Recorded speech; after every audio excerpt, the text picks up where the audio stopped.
Welcome to Sober Sunrise, a podcast bringing you AA speaker meetings with stories of experience, strength, and hope from around the world.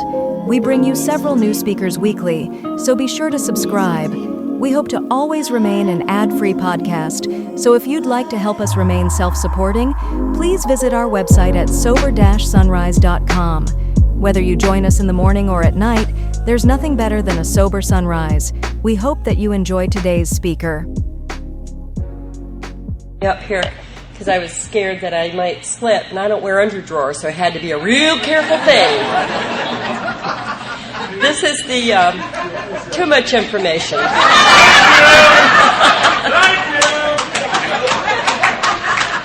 That's what my mother always told me, and I was like, what? This is the audience participation. Duh. Huh? T. Hi, y'all. My name is Dhulkti. I'm an alcoholic. I'm grateful to be sober and grateful to be here by God's grace. Wait 1 second. I have to write down what time I stopped talking. Okay. I am grateful to be here by God's grace. I've been reborn in Alcoholics Anonymous. I'm not the same woman, thank you, God, that I was when I got here. And my home group is the same home group that Chris and Dolores belong to. It's the Miracle Group in Fort Walton Beach, Florida. My sobriety date is January 1st, 1983, and I have a sponsor named Ann who has a sponsor. And I'm just so delighted to be a member of Alcoholics Anonymous and to be here. I love Louisiana. Tuesday, well, Mark and I, some of you know my husband, Mike, he's from Boston. Well, we met in Alcoholics Anonymous. He couldn't be here this weekend because we sold our house, and we live in Navarre, Florida. We sold our house, and last Thursday the movers came and took everything away. And the only reason we haven't moved yet is because I wanted to fulfill my commitment and come here to Louisiana. So when I go back today, tomorrow will be a holiday, and then Tuesday morning we're going to jump in the car with our 2 semi-feral cats, our 2 rescue parrots, and our rescue dog, and some plants and food and clothes, and head off. We're moving to New Mexico. So that'll be quite an adventure. We always call them the Mark and Dhulkti Big Adventures, so it'll be another adventure. And last weekend, we were up in northern Louisiana. I'm not going to say where, but it was northern Louisiana, and the folks were really nice there. But there's nobody like southern Louisiana people. Nobody.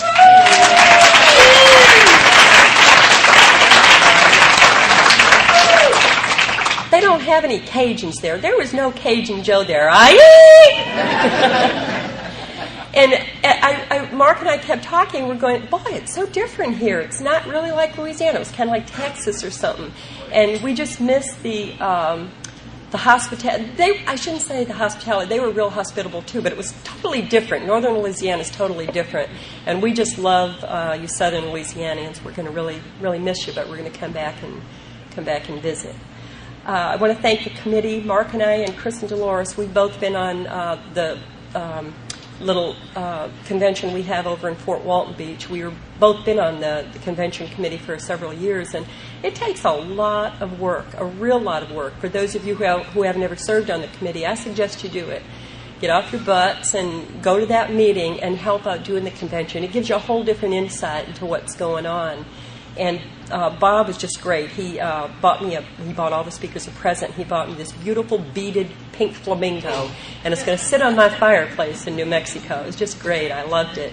And then Julie and I had a great time talking. Did we talk at dinner? Sometime yesterday. It might have been dinner. And I just want you to know that Julie painted this. Isn't this beautiful? You know?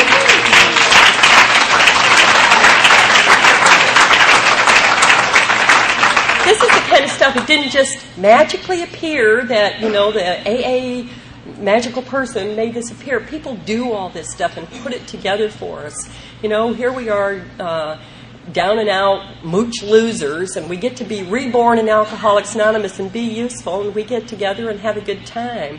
And that part that Susan read this morning, we're not a glum lot, and you people in South Louisiana know that. I don't know if you have any folks here, but I've run into a lot of folks in AA. They'll be like, yeah, I'm really grateful to be sober. Damn it. And it's like, well, why don't you tell your face and start acting like you're grateful, It's not about being all serious and we've got to do 24 hours. It's about being active in service and being useful to God and being useful to other people, not just acting, all spiritual in the AA room and then go outside and talk ugly to somebody or kick somebody or do all that. It's about living the principles that we've been taught in Alcoholics Anonymous. It's just a wonderful, wonderful way of life.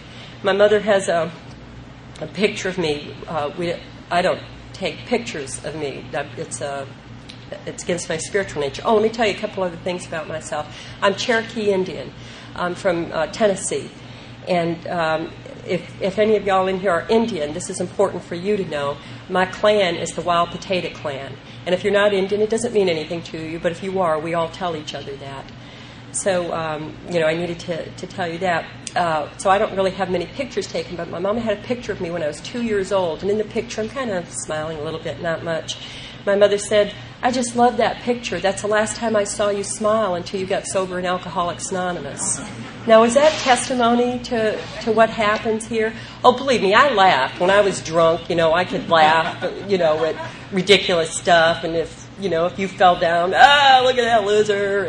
And I could laugh, or I could laugh at bawdiness. I could be really bawdy. I know it's hard to believe, Bob, that I could be bawdy.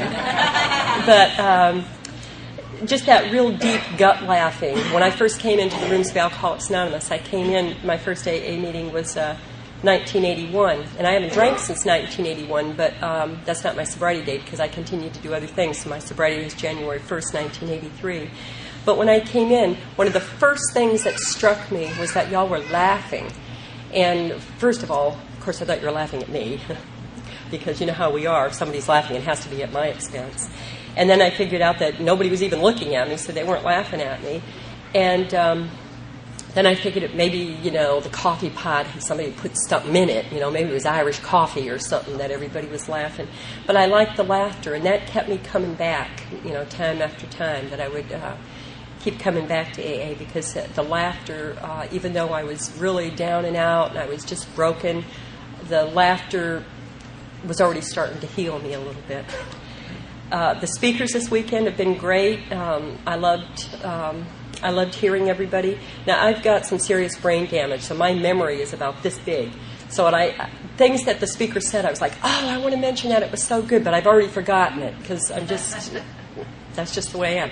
But I remember Chris.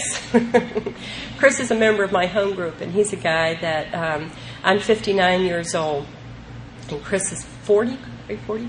And Chris is like a son to Mark and I. We just love him.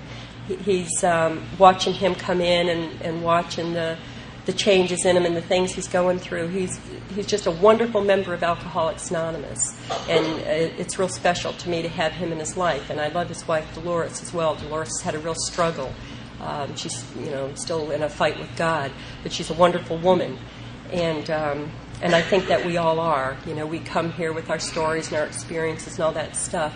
But a friend of mine, John Paul, is a Catholic priest, but he's also a member of AA. That just happens to be his job. And he's been sober quite a long time. And he says that I used to go to this women's retreat, and he would be the retreat master. It wasn't a Catholic retreat.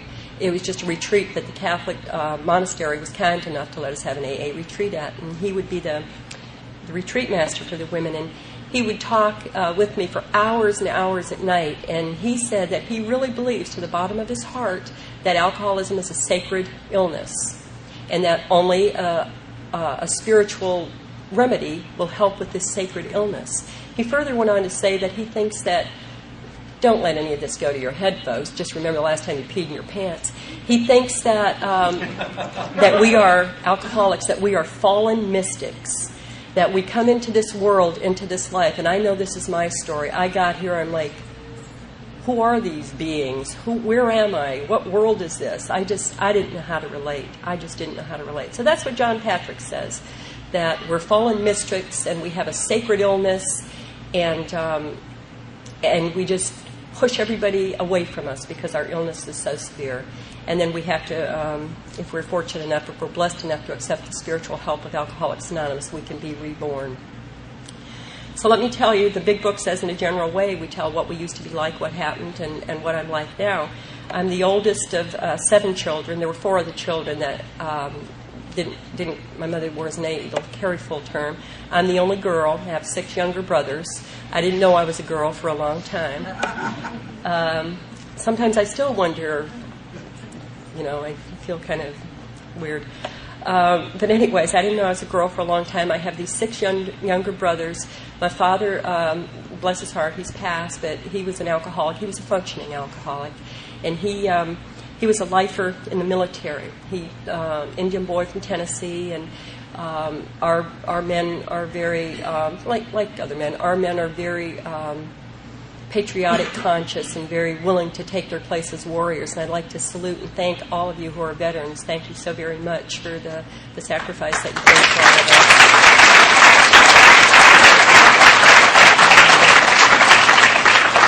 Especially this weekend, we need to remember, what this weekend is really about. It's not just about, having barbecues and being at a nice AA thing. There's people having sacrifices made right today, in the Gulf War, and we have so many others that have made so many sacrifices, and we need to remember them, and I do. Part of my amends process later on was I worked in a VA hospital for 5 years. Not the patients, but the other people that worked there. But that was part of my amends process to honor the veterans, and I did that. Well, anyways, I've got these 6 younger brothers. My dad's a lifer in the military. Here was Corinna boy that came out of the back hills of Tennessee, dirt poor. I'm talking dirt poor. My dad and his family grew up in a dirt floor shack with no windows or anything like that. My grandfather was a bad drunk, and he'd just go off and be drunk. And he'd come home once a year and get my grandma pregnant, and so she had a bunch of children. And my grandmother hunted and grew food to feed her and her children, and it was poor living. They were poor. So my dad left there, and he joined at the time it was the Army, and then it became the Army Air Force. And he went into the military, and he didn't know how to read or anything like that. And so the children start coming along, and I was this little kid. I was a scared little kid. We always hung around. The military is very segregated back in those days. And my father was in a unit and hung around with other soldiers, either the black soldiers, the Indian soldiers, or the Mexican soldiers. We all always hung around with other people of color. And my father would drink, and he'd be drunk all the time, but he was a functional drunk, and he'd go to the Air Force every single day, and he would have his boots polished, and he'd look sharp, and he'd do his job. He was a firefighter. And I was a scared little kid. I was a broken child. I don't really know exactly what happened, but I was a broken little girl. I just didn't relate to other children. And it wasn't so much because my parents, my mother drank a lot, but she's not an alcoholic. She was a heavy drinker, and there's a big difference. And I don't know if I was broken because my father was an alcoholic, because everybody else's dad and mom were too. So it wasn't that.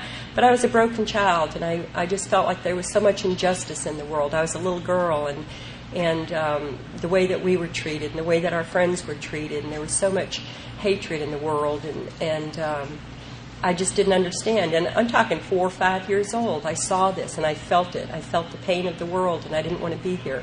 And I think it goes back to what John Patrick talks about, of us being fallen mystics, because we're so sensitive. We're so overly sensitive. And I taught myself to read real young, and I fell into the world of literature, and I escaped through that. And my dad asked me one day if I would teach him how to read, but it had to be between us. I couldn't tell anybody. And I taught my dad to read, very basic reading. I mean, he certainly didn't go into reading anything heavy, but basic reading. And he learned to be able to sign his name, and he learned to be able to read his orders and stuff like that. And I started feeling shame because I saw that other people's dads, moms could read, and that other people, their lives were just a little bit different than us. And I started feeling the shame. And my mother was a heavy drinker, and my father would get shipped somewhere, and my mother would go out drinking and partying at night, and I'd feel ashamed about that. So I started having all this shame stuff coming up. So when I was 9 years old, some stuff happened there that just stuff that happens to some children that shouldn't happen to them, and it happened frequently. And at 9 years old, I just had it, and I had my first suicide attempt. And it was obviously an unsuccessful attempt. So I decided that, well, that didn't work, so I was going to drink some of that stuff that my mom and dad drank and see if they seemed to drink it and, have a good time at first before the things got ugly. So I took some turpin hydrate, that's GI gin. We were poor, and we'd go to the dispensary, and they'd give you this turpin hydrate for everything. And they'd give you these pills called all-purpose capsules. I am not making this up, okay? They give you all-purpose capsules. So I went in the bathroom, and I took a few of these all-purpose capsules, which really did nothing. I brought in some airplane glue. My brothers and I would make model airplanes and stuff. I brought in some of that. I'd heard kids at school talk about it. I brought in some of my mother's cool cigarettes, and I put on one of her brassieres. Now, at 9 years old, I was not developed at all. I see some girls today that are. I was not developed at all. If I didn't have any clothes on, I had my hands in front of me, you'd think I was a boy. I was not developed. So I put on this bra, and I stuffed it with socks and put my clothes on, and I'm standing in the mirror in the bathroom, and I'd never backsassed my parents up to this point. I'm just a quiet, scared kid. And I'm in the bathroom, and I'm drinking this turpin hydrate, and I did some of that glue, and I'm smoking these cool cigarettes that like to kill me. I'm coughing and coughing, but after the third or fourth one, I kind of liked them. And then I did that turpin hydrate, which is a real lot of alcohol in it, and it went down to my stomach. Boom! I'll tell you what, I had a spiritual experience. I mean, it was fabulous.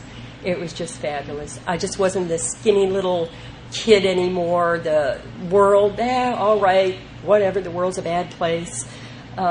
Those babies were mine. I was a woman. I'm 9 years old. Nobody's going to boss me around anymore. I'm taking control of my life. And the change, it was like Dr. Jekyll and Mr. Hyde. That change just came over me. We had a lot of people living in base housing in this little apartment, and there was one bathroom. And I've been in here quite a while now. So people are knocking on the bathroom and on base housing, we didn't have outhouses, so, there was one bathroom. So knocking on the door, hey, we've got to come in. What are you doing in there? And that was the first time I ever said something ugly to my mother. And I don't remember what I said, but I had never been a sassy child before, and I said something ugly to my mother, because I've got alcohol in me now, and hey, nobody's telling me what to do. And so I told my mother some ugly words and told her to leave me alone, and my mother was like, girl, when you come out of there, and you're paying. And I came out of the bathroom, and I had a look in my face that my mother didn't do anything. And she just sent me to my room. That's fine with me. And then I went out to the living room, and my father was reading the paper, and I said, I'd never called my father. My father didn't know our names. He knew us, but he never called us by name. It was girl, boy, boy, boy, boy, boy, boy. You boy, you girl. So his name was Joe, and I went and I said, Joe, I want to talk to you. I'm 9 years old now, and I'm wearing a bra stuffed out to here. And I got some alcohol in me, and I'm reeking of cigarette smoke. And he's not looking up. He continues to read his paper, and I says, did you hear me? I want to talk to you. I got something to say. He'd probably never even heard me talk. He didn't even know whose voice it was. And he didn't answer me again, so I grabbed that newspaper and I ripped it in half, and I said, I wanted to talk to you. And my father looked up at me, and I'd never seen this happen before, but fire came out of his nose and out of his eyes. And I intuitively knew, something bad's going to happen. So we lived in third floor based housing, and my father got up, and I knew that I was in big trouble. So I ran out to the balcony, and I stood up on the railing. I had never behaved this way before. I was a frightened, scared little girl that obeyed everything and everybody. And now I'm standing up on the balcony. I was reading Wonder Woman and Superman at the time. Now I'm Wonder Woman. I'm standing up there, all Wonder Woman. And my dad says, get off that balcony, girl. I'm going to whip your butt. And I said, if you come one step closer to me, I'm going to jump. And I know that if I jump, you're going to lose those 2 stripes that you have. So I'm learning some manipulation here. So I made him swear to God that he wasn't going to hit me or do anything to me, and that I'd come in. And he looked at me, he goes, girl, you're the craziest little I've ever met in my life. And I was, in my head, that was the nicest thing anybody said to me, because it meant that they acknowledged my presence. I was acknowledged. I was alive. Somebody took note of something I did. And I made a decision right there and then that being a good girl was for the birds. I was going to be bad, and I was going to be the baddest girl in town. So at 9 years old, I learned that if I manipulate people and I act like a total psycho, people will do what I want. And so my dad didn't hit me, and he let me in, and I heard him and my mother talking. He goes, we're going to have problems with that girl. We're going to have some real problems with that girl. And they did. So that was at 9 years old, and I wasn't able to drink a lot at that time because my mother and father didn't have a bar. They just drank their wine or their whiskey or whatever, and there wasn't any left. But by 13, I found out that I could go to the town wino and give them my lunch money, my school lunch money. Now, my mom and dad worked hard. My dad went to the Air Force every day. My mother was a cocktail waitress. Sound familiar to any of you Al-Anoners? She was a cocktail waitress. And I wish my mother had gone into Al-Anon. She never did. But they worked hard for their money and to give us lunch money. Once I started in junior high, I'd get lunch money because all the other kids had lunch money, and they just wanted to do that for me. And I took my lunch money and gave it to the wino, and he bought me Colt 45.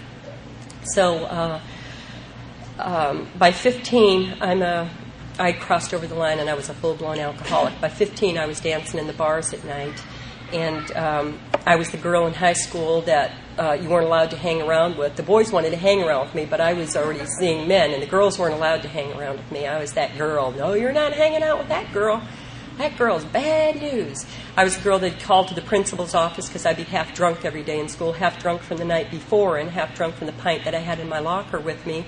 So they tried some child psychology on me. They were going to give me a job and make me feel important and that maybe I'd, act right. So the principal called me in and told me that he had heard there was girls smoking in the bathroom. It was me. I was the one smoking in the bathroom. And that he wanted me to be the bathroom monitor and, take care of it so the girls wouldn't smoke in the bathroom. So I said, okay, and I went in the bathroom, and a couple girls were smoking, so I just beat the hell out of them and told them they couldn't smoke anymore. And he called me back to the office, and he said, no, that's not what we had in mind. They couldn't smoke in the bathroom. I could. As soon as I beat them up, I smoked. But he didn't want me to have them smoking. And so that's just the way my life went. I'm dancing in the bars at night. I don't really remember high school at all. My father worked a job as a firefighter. He'd work 3 days at the base as a firefighter and live in the barracks, and he'd come home for 3 days. And the 3 days that he was gone, it was just open season for me because my mother would be out working, and I could either get in before she got home. She usually got home about 2 in the morning, or she'd come home and have a few drinks after work and be half tanked, so she wouldn't know that I wasn't there anyway. So it worked out. It was perfect for me. It was just perfect. And that's when I learned just how to be sneaky and how to be a psycho and how to manipulate people. And other people in school were making plans to go in the military or to get married or to go to college. And, Chris talked about nobody said they wanted to grow up. You hear counselors saying this. Nobody ever said they wanted to grow up to be an alcoholic. Well, I'm like Chris. I'm a total burnout like Chris. It was fine with me. I didn't have any plans or aspirations other than doing what I was doing. And what I was doing was I started prostituting at a pretty young age. It seemed like an okay thing to do.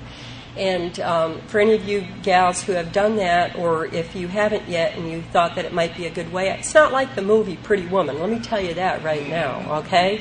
It's not like the movie show. It's ugly. It's really ugly. And the more you do stuff like that, the more I'd have to drink to not know what I had done. And the more I had to drink, the more I had to do that to get more money to drink. And it was pretty ugly. And it wasn't, you get these really cute guys and stuff. So I just want to tell you, it's not like that, okay? Just so you know that it was a real ugly life. But I was willing to pay that price to continue to drink the way that I drank. I moved to New York City when I was 18 because I didn't know what else to do. So I moved to New York City, never been there before. And I lived on the street. And what I did was on 42nd Street, I could make a little money. I'd help make up the drag queens for their stroll up and down 42nd Street. They stroll one side of the street, and we'd stroll the other side of the street. And that's how I lived. I started being arrested all the time, brought in. It was against the law to be a prostitute, and it was against the law to be drunk in public. And so I was always brought into jail, and then the nut houses started. I'd be brought in 4-point restraint, because when I get drunk, I get real angry. And when I get real angry, I get real angry at Christopher Columbus for coming here and stealing my country. And I get real mad at white people. I just hated all white people. And I hated Christopher Columbus, and I hated men, and I hated women, and I hated everybody, including me. I just hated everybody. So I'd get mad, and I'd just get so ugly. And I always carried a knife, or I'd carry a razor blade, have to cut you if I had to. And it was a real ugly life. So I started to be brought into the nut house in Bellevue in New York City all the time. And Bellevue's mentioned in our big book. That was a hospital that there were some doctors that started helping alcoholics later. But I'd be brought in there, and I was sick all the time. I had hepatitis by this time a couple of times. I'd been brought in with pancreatitis, and always locked down in the nut house, brought in 4-point restraint. I may be a small woman, but put some alcohol in me and let me get full of rage, and I'm no picnic, okay? I'll get hurt, I'll get beat up, but boy, I'll hurt you bad too. I'll take every shot I can. There's no clean fighting. So when I'm 19 years old, on one of these episodes, I overdosed on alcohol, and I was brought into the hospital, and I was pronounced clinically dead. I hadn't eaten for days, weeks probably. I was just a rail of a girl, and I brought in on this. Brought in dead. The people I was with, I was somebody waiting for a liver. I was brought in, and of course I always had aliases. I was always Jane Doe, or I had street names and stuff like that. And I was brought in, and I was pronounced dead. And I had this experience that I didn't share in AA for a long time, because Chris and I were talking about that this morning. I just didn't feel it was right, and I didn't know. And a few years ago, my sponsor said, of course you can share it. And I started sharing it, and found out that there's other people in AA and out of AA that have had this experience. So I'm laying there, they're pronouncing me dead. I'm looking down at the table, I'm going, I'm not dead, but those lips that are mine weren't moving. And I'm getting higher and higher, but my body is down there. And I ended up going through that tunnel of light. And some of you may have heard about it, some of you may not have. This is my experience. I went through that tunnel of light, and it was sort of like I was being sucked into it, and on both sides that were just out of reach of me were all these monsters and demons and stuff, and they were grabbing at me. And I felt scared. I didn't know what was going on, but I kept looking at that light that was at the end of this tunnel, and the fear was taken away. And I'm like zooming through this tunnel, and I get closer and closer, and all of a sudden, I'm there. And there's these beings there, and they didn't look like we look. They didn't have bodies like we have. I'm not saying they were aliens. They didn't have human bodies. It was sort of like everybody was behind some kind of white gauze or something like that. But I knew they were beings. They just didn't look like we do as humans. And I heard people talking to me, and they welcomed me, and they said, we so love you. And then I was in the presence of God. And the presence of God for me, I was always pretty mad at God. I thought that God had to be this old white guy with a long beard that just hated everybody else. And if you did wrong, buddy, he was going to hurt you. And that was not the experience I had of God. God was not a man, and God was not a woman. God was a being, just a being of just pure love. And I was there, and my life flashed in front of me, all the stuff that I had done. And I was like, oh my goodness, this is not good, being in the presence of God. And just having that thought, the presence said, yes, it is good. We love you. I so love you. And, everything that you did is forgiven. If you want it to be forgiven, I'm like, yes, I want to be forgiven.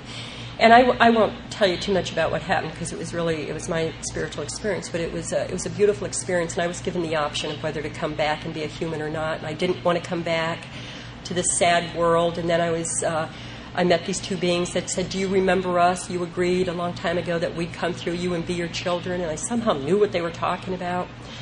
Anyways, I came back to life. I was in a coma for 7 days after that. And then I was locked up in the nut house again for a while because some stuff. I was locked up for a while.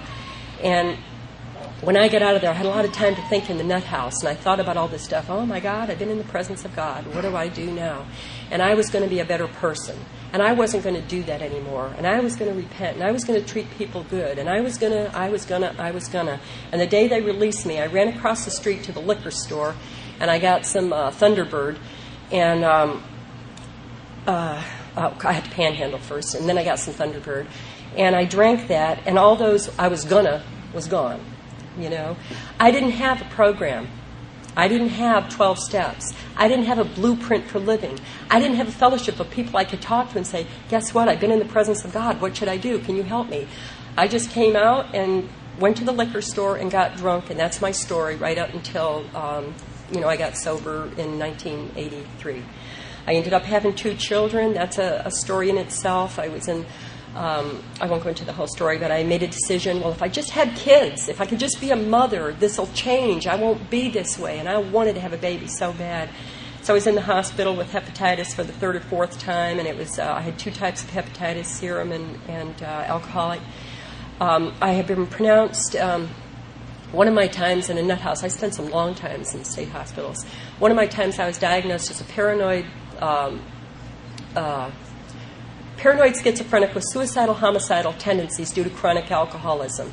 And I'm only 20 years old now, 21 years old. I'm like, what are they talking about? This is just this white judge. I'm just an Indian girl wanting to have a good time, and they're trying to, say this stuff about me. So I'm in the hospital with hepatitis, and all my brothers are younger, but one of my brothers comes in. He's got this young kid with him. I'm 21 years old. This kid's 17. I had just been thinking about having a baby. Hey, okay. I'd never met him before, but I made my proposition to him. And he said, yeah, it sounded like a great idea. He'd be willing to impregnate me. So his parents, I got out of the hospital a few weeks later, and his parents were bringing me up on statutory rape charges because he was 17 and I was 21. So I took him to South Carolina and married him. And I, was pregnant with my girl child. And when I had my child and I looked in her eyes, they didn't talk about fetal alcohol syndrome back then. And when I went to the doctor said, you need a little wine to make your blood rich and to relax this growing baby. And I was like, all right, far out. A little wine to me is a little bottle of Mad Dog every night. So that's what I did when I was pregnant. And, I'd sit there pulling on the Mad Dog going, yeah, this is all right. This is okay. I can do this. I'm not really drinking, and I wasn't doing anything else. And I quit smoking because, I want my baby to be healthy. So I had this child, and I looked in her eyes, and I saw the face of God. And those of you who have looked into your newborn child's eyes, or any newborn child or animal or whatever, you see the face of God. And I saw the face of God, and I knew I was going to be a good mother. I knew my life of crime and sin was over, and I was going to be a good mother, and I was going to learn how to cook and clean and be a wife, which was not a big aspiration for me, but I was going to learn to do that. And several months later, I was drinking just like I was drinking before. It just didn't work. And I wanted to be a good mother with all my heart. So I left that kid. He was too childish. He was 17 years old, for God's sake. I left that child, told him to, buzz off. I need me a real man. So he left. I moved my child, and I moved over a bar. It made it pretty easy to, I could just run downstairs and run back upstairs. And I met the next victim, and I figured only alcoholics think that we have keen alcoholic minds. You ask any Al-Anon if they think we have keen alcoholic minds. They don't, believe me. So with my keen alcoholic mind thinking, I came up with, well, you know what? I almost had it with that first baby. I almost got it. I was almost there. So I can have me another baby, and then I'll really do it. I will really do it. So I made a proposition to this guy. Hey, listen, I want to have a child. He's like, all right. This is a different guy now.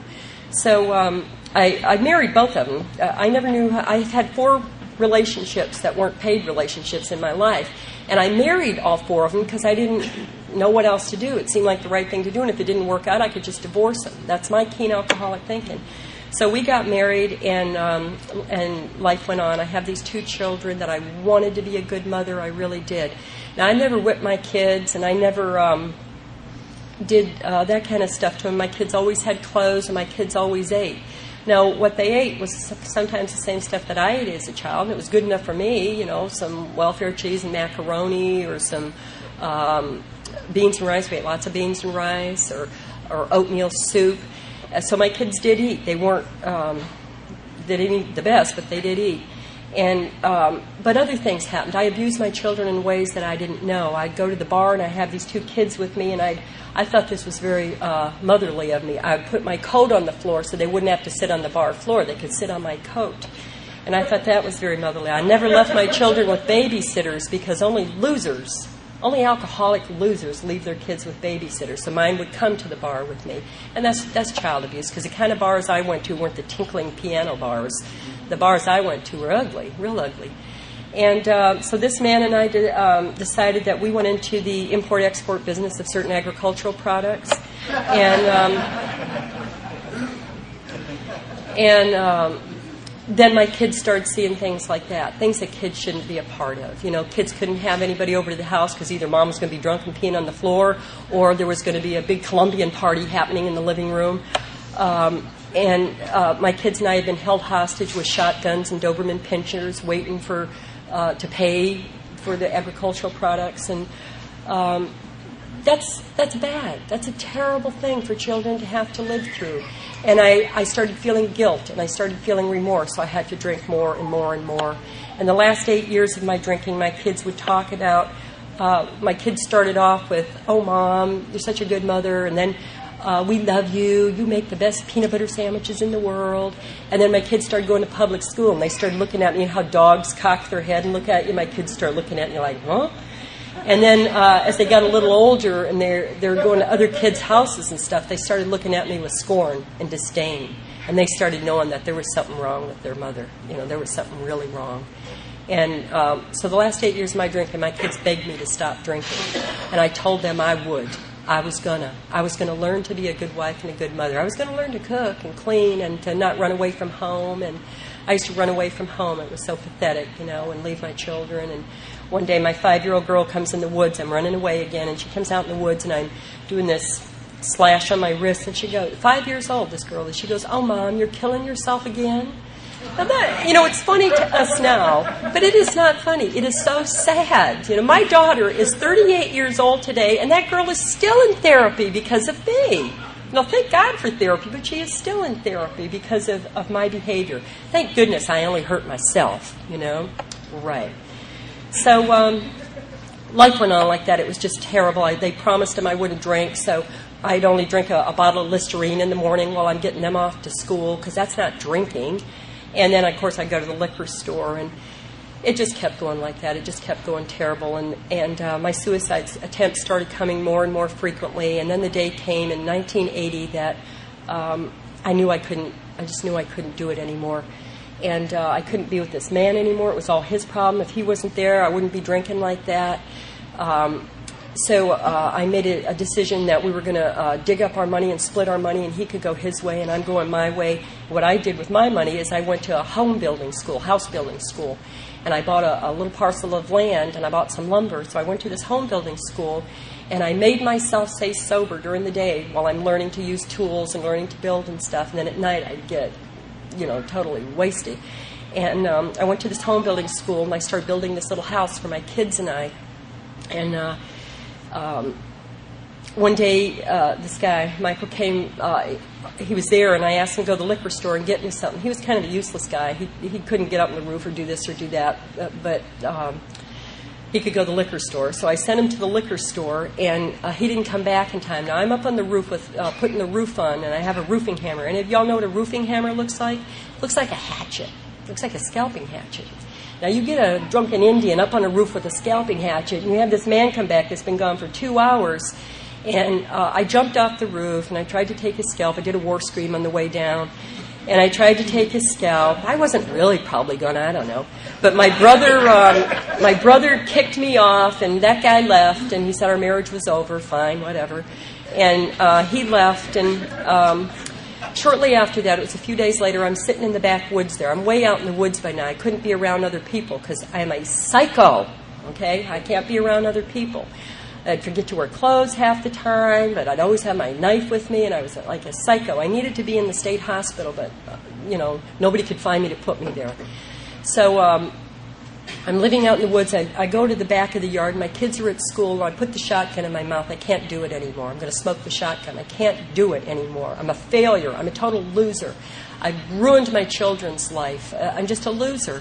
So I've got the shotgun in my mouth and my toes on the trigger, and I had this little moment of clarity about my kids getting off the school bus. I've already made their life pure hell. You know, I've already brought them down the toilet bowl, and they're going to come home, and Mom's going to be dead, and I knew I couldn't do that. I knew, even in my most selfishness, that I couldn't do that to my children. So I said those words that so many of us said. I said, God, help me. That's all I said. God, help me. But I didn't just say it.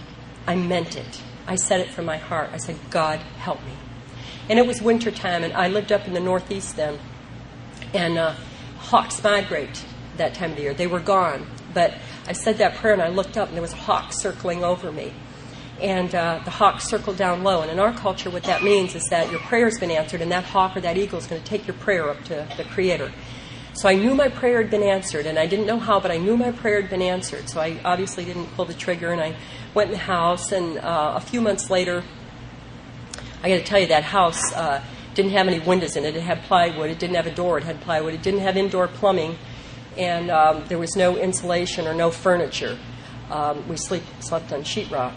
So I go back into my castle, you know, and, hey, my grandma had a dirt floor. We're not having a dirt floor, kids. So I go in there, and several months later I was brought to the rooms of Alcoholics Anonymous through a whole series of events. I'd never even heard of it, you know, but I was brought here. And that's God working in my life. That was just God working in my life. So I'm brought to the rooms of Alcoholics Anonymous, and I first got here, and I'm looking around. The guy, I hadn't eaten for a few days, and the kids were at their grandparents' because there was no food in the house, and I had no visible means of support. I had no invisible means of support. And there was no food. The only heat we had was a wood stove, and I had cleared the land of that little castle I built with a bow saw. And I had some trees that had seasoned a little bit, but mostly I was cutting down green trees, burning them in the wood stove, so we had big chimney fires every day and all sorts of alcoholic excitement. So my kids, I sent them to their grandmother's house. We had no phone, no toilet, nothing like that. They went to their grandma's house, and I'm staying there with no food. And hey, my relatives ate outside and ate, you know, roots and barks and berries, so I'm outside looking around for stuff to eat and didn't find much. But I was brought to the rooms of Alcoholics Anonymous, and I had been in the woods for so long that I was just astounded when this series of events happened, that this person came to my house. Nobody came to my house. My house, I told you, I built it, and I had no fear. I was a strong woman. I had no fear. Nothing scares me. I had a loaded shotgun with me all the time, and I had a big knife on me all the time, and I built my bed 8 feet off the floor in the rafters with a ladder that I could pull up, and I built my house with windows and every crucial point that my shotgun could be out of that window in a heartbeat. So if I missed you with the shotgun and you came in and you didn't know that I was up there, you were dead. You know, so I had it all worked out. Well, the real reason I had my bed up 8 feet off the floor is because if your bed's 8 feet off the floor, the end of the bed monster can't get you. Okay? And I had 3 closets, and there were no closets on the closet doors because if you don't have closet doors, the closet monster can't get you. I never told anybody the truth about that until I was in Alcoholics Anonymous. So I'm brought to the rooms of AA, and I'm weirded out of my mind. I haven't been around people for a long time. And I come here, and all I see at that time, there wasn't as many women. This is 1981. There wasn't that many women. It was all these white guys, and it was. I just knew everybody, you know, was Christian, and they were just going to try to take away my religion and try to ruin my life. Hello, what life? You know, I had no life. But I kept coming to meetings, and I heard the laughter, and that laughter meant so much to me. And I was trying to figure out who was in charge here, and I was trying to figure out all this stuff. And one day, one of the people sat next to me and said, you know, we're not going to ask you to leave. You can keep coming to meetings. But I saw you bite that guy earlier in the meeting, and that is not allowed. We are not allowed to bite people in the meetings. And I said, you don't understand. He grabbed my butt. And he said, well, we'll talk to him about that, but you're not allowed to bite him. So I would sit by myself at meetings, and I wouldn't share anything, and all sorts of stuff started happening, and it was pretty weird. AA was pretty weird for me, but I knew there was nowhere else to go, and I kept coming. Early on, I didn't have any job skills, so someone suggested that someone in an AA meeting said, why don't you go to the local college, which was like 30 miles away, and sign up and take some college courses. And I said, no, college is for losers. I'm not going to college. Only losers go to college. Come on, I've met those effete snobs. And it was, it's better than what you're doing. So I went to the college, and the man wonderful man, Mr. Evans, ran the affirmative action office as a minority student. He grabbed me and brought me into the affirmative action office, and he helped me. He walked me through my college years. I ended up going for 5 years and getting several degrees. And now, let me tell you, for those of you folks who deal with people when you're sponsoring newcomers, they go, oh, I can't go to all those meetings. I'm a busy person. This is what happened for me. I was a single mother with 2 kids. I was building my house by myself on weekends, cutting my own cordwood. I needed 5 or 6 cord wood a year. I was going to 2 AA meetings every single day. I was going to work in construction 30 hours a week and taking 12 semester hours of college every semester. So when people go, oh, I can't, I got to stay home and watch 24 that night. Well, come on. What's more important, your soul and your life, or staying home watching TV or doing something? So I kept doing that, and my recovery has been very, very slow. I told you that I changed my sobriety date because of outside issues, and I did change that sobriety date. And when I was very newly sober, I was just broker than broke. I was just so broke. And this guy called me up, and my mom had got me a telephone. This guy called me up, and he said, I needed $600 to pay the taxes from this house. So this guy called me up, and he said, listen, a bunch of lawyers and doctors are getting together, and they need a dancer, and I thought of you. And I'm like, oh, boy, how much? And he goes, $600. I said, no touching, no touching. And I said, $600. I said, okay, maybe I'll do that. I said, wow. I get off the phone. I said, let me call you back. I get off the phone. I said, this is a God thing. I need $600. This guy is calling me. All I have to do is get naked. Big deal. $600. And then instantly the thought came into my mind. All I have to do is get naked and disrespect myself once again? I called him back. I said, no, thank you. God's in my life. And God told me, stand up, woman. Don't do that anymore. And that was I didn't. And a few weeks later, somebody that I hadn't seen in years and years that owed me money came and paid me money they owed me, and it was $600. It was just, it was a wild thing. I got involved in alcoholics right from the very beginning. I jumped into AA. I jumped into service work. I got a sponsor. The first sponsor I had was a man because I didn't like women. Women were, come on, I can't even use a 16-pound maul, don't know how to use a gun. Please, what am I going to tell a woman? And we have nothing in common. So I had a guy for a sponsor, and he wanted me to start looking within and making changes and taking the steps. So I got naked, and that was the end of him trying to get me to do the steps, And thank you, God, that guy did not go out. He was a nice man. He was really a nice man. And he said no, he didn't want to sponsor me, but I kept insisting. He kept insisting. Come on, gals, you know how it is when we reel one of those guys in. They don't have a chance. So he didn't end up going out, but I did. And after that, I learned that men stick with men and women stick with women for that very, very reason. He didn't want to do that. He was not a 13-stepper. He was a good man, but he didn't have a chance. He just didn't have a chance. So I got me a woman sponsor, and we began working the steps. And that woman could only teach me what she had been taught. And the area where I got sober, they were not strong, big book sobriety. They were, meeting makers make it. And they were, put the plug in the jug, you'll be okay. Nah, you don't need to rush into those steps. I do a step a year, that kind of stuff. And that's all I knew, so it sounded good to me. And then I wasn't getting better. I was not doing a lot of the stuff I had done before, and I wasn't drinking, and I wasn't in the import-export anymore, and I wasn't getting naked anymore, except in the bathtub. And but inside, I still wanted to die. Things were still really bad. So I got a woman sponsor. I started going to. I had a woman sponsor. I got another woman sponsor, and I started going to some different meetings. Meetings where they came out of the big book of Alcoholics Anonymous. Meetings where they said it's about you. You don't like the way you feel. You need to change. Meetings that they talked about action. And did somebody go take care of that baby? About action, being of service to others, and being a useful woman. And so I started doing that. And I was one of the first women that spoke in the Connecticut State Prison, maximum security prison. I was asked to go in there. I said, well, I've never been in a maximum security prison. And these two old-timer guys said, yeah, you probably dated half the guys in there. And they need women to come in that have a strong AA message, because you're their mother, their daughter, their girlfriend, their wife, whatever, and they need to hear that. So I loved it. I went in there and I started doing prison commitment then, and I got a 2-year commitment at a local county jail. And I couldn't go to the state hospital and put on a meeting for a long time because I'd been locked in so many state hospitals. I just knew that if I walked in, they weren't letting me out.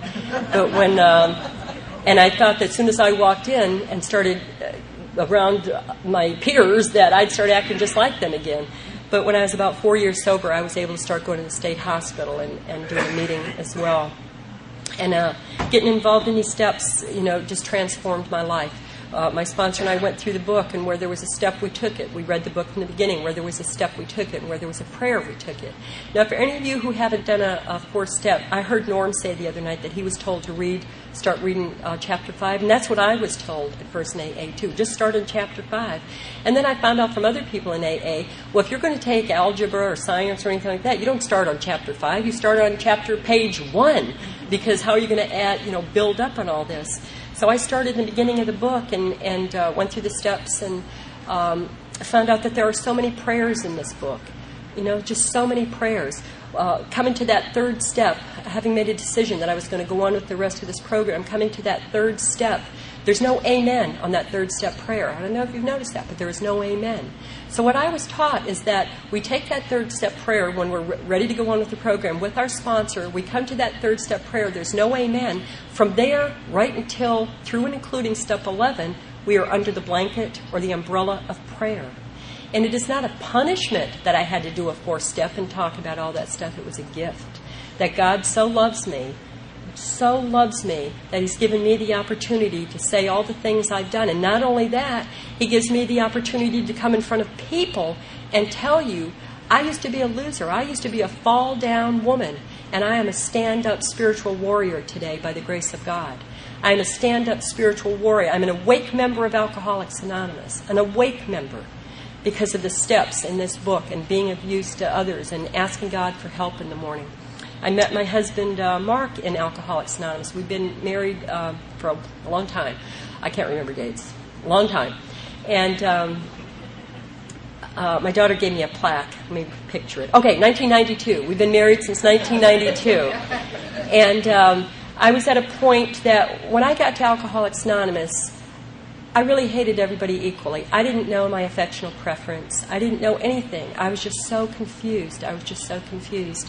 And by the time I reached the point that Mark and I met each other, I was done with men, I'll tell you that. Because I had even met a guy in AA that, please. I was just so done with men. And I turned that over to God. Before that, I'd say, God, I'm turning everything over to you except my sex life. I don't want any dweebs, please. I better do that one myself. And I have a real bad picker, so I kept ending up with people that I picked. So I turned that over to God, and I said, God, if you're ready for me to have a relationship, fine. If you're not, that's okay, too. I'd reached that point. I was about 4 years sober. I was okay with that. And then God brought Mark and I together. And our relationship is successful because we put God first in our life and in our marriage. We put God and AA first. Then I put Mark before me, and he puts me before him. And we love Alcoholics Anonymous. I absolutely love Alcoholics Anonymous. It's given me everything in my life. I'm just not the same person. I've been reborn. I can freely talk about that because my dark past in God's hands can help other people. I sponsored Dolores for 6 years. I don't currently sponsor, but I did sponsor for 6 years. And the women that come to me and ask me for help usually aren't the daiquiri drinkers. They're usually the women that are like I was. They're the women that just don't feel any hope, and they don't know where to go. I didn't know what to do. I just knew that I was just going to burn in hell forever, so whatever. And I don't feel that way today. I know that I have a place, and I know what God wants me to do. And when I go to bed at night, I say, God, did I do okay today? Did I do your work well? Are you proud of me? It doesn't matter what you think of me. It doesn't matter what somebody else thinks of me, but it really matters what God thinks of me, and I try to conduct myself in that way. I spend a lot of time praying and a lot of time meditating, and I teach the gals that I sponsor that, and they're all real strong AA too. I thought that, oh well, if I get real spiritual and turn my life over to God, I'm never going to have sex again. There'll be never fun again, and that's just not the truth, you know. Susan read this morning, God wants us to be happy, joyous, and free. We are not a glum lot. And in my culture, Indian culture, sex is something we can talk about and joke about and have fun about, and mix my culture with AA and with Cajuns and with other people, and we do want to have fun. We do want to have a good time.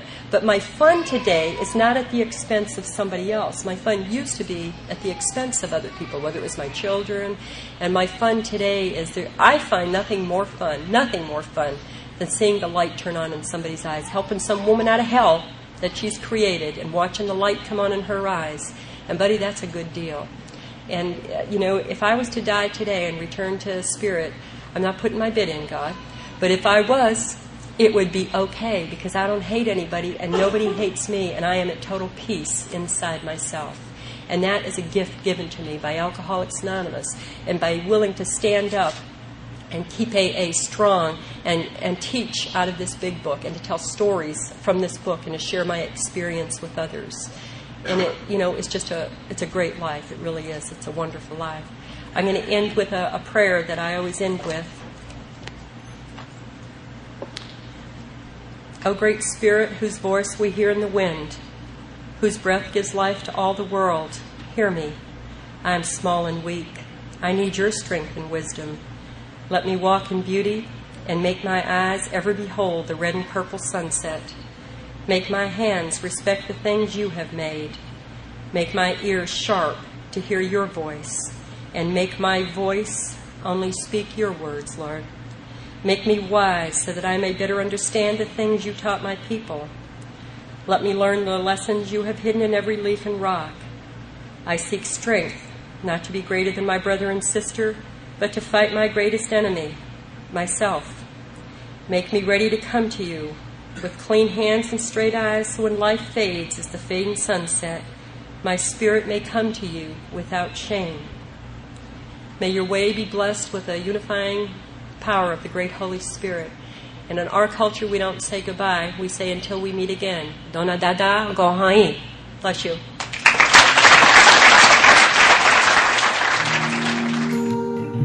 Thank you for listening to Sober Sunrise. If you enjoyed today's episode, please give it a thumbs up, as it will help share the message. Until next time, have a great day.